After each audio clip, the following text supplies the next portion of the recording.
طيب ليه أنت لسه محلك سر؟ لأن أول خطوة لإتقان عقلك الباطن هي تنظيف الداتا القديمة.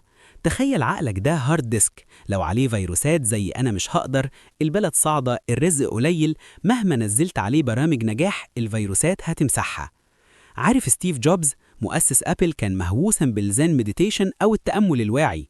كان بيقول إنك لو قعدت وراقبت عقلك هتلاقيه مليان دوشة. جوبز كان بيستخدم الهدوء ده عشان يفرمت عقله الباطن من آراء الناس وتوقعاتهم، عشان يسمح لصوت حدسه إنه يظهر. أول خطوة هي السكون، إنك تفصل الفيشة عن السوشيال ميديا وعن كلام الناس المحبط لمدة 10 دقايق بس في اليوم وتسمع صوتك أنت.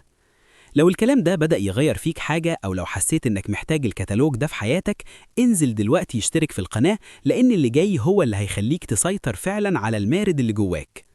دلوقتي خليني أديك 5 نصائح مبتكرة جدا مبنية على أدلة من كتب زي Breaking the Habit of Being Yourself لدكتور جو ديسبنسا و The Power of Your Subconscious Mind.